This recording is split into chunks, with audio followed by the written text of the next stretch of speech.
സഹോദരങ്ങളെ, നമുക്കൊരുമിച്ച് സന്തോഷിക്കാം, നമുക്കൊരുമിച്ച് പ്രാർത്ഥിക്കാം, നമുക്കൊരുമിച്ച് നന്ദി പറയാം.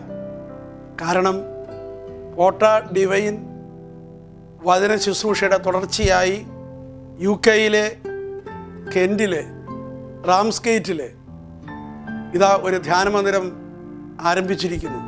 നിങ്ങളുടെ എല്ലാവരുടെയും വർഷങ്ങളായിട്ടുള്ള പ്രാർത്ഥനയും ത്യാഗവും സഹായ സഹകരണവും ദൈവത്തിൻ്റെ പ്രത്യേകമായ ഇടപെടലുമാണ് ഇപ്രകാരം ഒരു ധ്യാനമന്ദിരം ആരംഭിക്കുവാൻ ഇടയായത് എന്ന് നമുക്കെല്ലാവർക്കും അറിയാമല്ലോ. ഇതിൻ്റെ ഉദ്ഘാടനത്തിലേക്ക് നിങ്ങളെല്ലാവരെയും സന്തോഷത്തോടെ സ്നേഹത്തോടെ ക്ഷണിക്കുവാനായിട്ടാണ് ഞാനിപ്പോൾ ഇവിടെ നിൽക്കുന്നത്. നമ്മളുടെ ഈ ധ്യാനമന്ദിരം ഉദ്ഘാടനം ചെയ്യപ്പെടുന്നത് മാർച്ച് 16-ാം തീയതി ഞായറാഴ്ച ആണ്. അന്നേ ദിവസം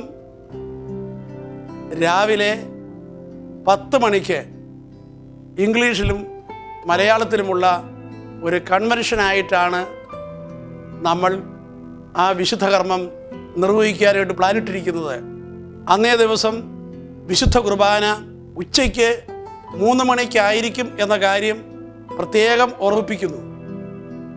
അത് വെഞ്ചിരിപ്പോടനുബന്ധിച്ചുള്ള വിശുദ്ധ കുർബാനയായിരിക്കും. ആ കുർബാനയ്ക്ക് പ്രധാന കാർമ്മികത്വം വഹിക്കുന്നത് സദക്കിലെ ആർച്ച് ബിഷപ്പായ പീറ്റർ സ്മിത്താണ്. നിങ്ങളെല്ലാവരും അന്നേ ദിവസം രാവിലെ 10 മണിക്ക് തന്നെ കെൻറ്റിലെ റാംസ്ഗേറ്റിൽ വന്നിരിക്കണമെന്ന് പ്രത്യേകമായിട്ട് അപേക്ഷിക്കുകയാണ്. എല്ലാവരും കുടുംബസമേതം എത്തിച്ചേരണമെന്ന് ഒരിക്കൽ കൂടി അപേക്ഷിക്കുന്നു. അതുപോലെ തന്നെ ഇപ്രകാരം ഒരു ധ്യാന മന്ദിരം തുടങ്ങുവാൻ നമുക്കെല്ലാവർക്കും ദൈവം ഇടയാക്കിയതിനെ ഓർത്ത് ഒരുമിച്ച് നന്ദി പറയാം. ഇതിൽ സഹകരിച്ച എല്ലാ വ്യക്തികളെയും നന്ദിയോടുകൂടി ദൈവമുമ്പാകെ ഉയർത്തുന്നു. വളരെ അനുഗ്രഹീതമായൊരു സ്ഥലമാണ് നമുക്ക് ലഭിച്ചിരിക്കുന്നത്. ഇതൊരു കടൽത്തീരമാണ്. നമ്മുടെ കർത്താവായ ഈശോ മിശിഹായുടെ വചനപ്രഘോഷണം പ്രധാനമായും നടന്നത് കടൽത്തീരത്താണല്ലോ. ഈ വലിയ ഓർമ്മയെ നമ്മുടെ മനസ്സിൽ നിലനിർത്തിക്കൊണ്ട് കാരുണ്യവാനായ ദൈവം ഈ കെൻറ്റ് തുറമുഖത്ത് ഇപ്രകാരം ഒരു വചന പ്രഘോഷണ കേന്ദ്രം ഇതാ നമുക്ക് നൽകിയിരിക്കുകയാണ്. നമുക്കറിയാവുന്നതുപോലെ ബെനഡിക്റ്റൈൻ സന്യാസിമാർ താമസിച്ചിരുന്ന സ്ഥലമാണിത്.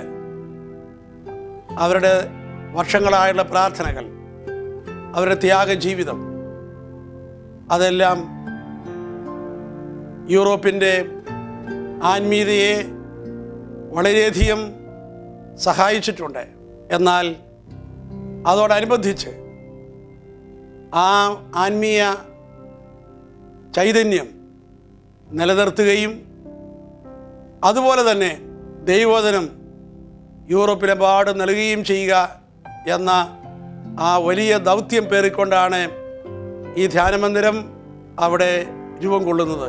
എല്ലാവരെയും സ്നേഹത്തോടെ ക്ഷണിക്കുന്നു.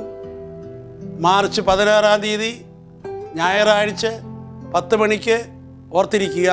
നമുക്കൊരുമിച്ച് കാണാം, ഒരുമിച്ച് പ്രാർത്ഥിക്കാം, ഒരുമിച്ച് ദൈവത്തെ സ്തുതിക്കാം.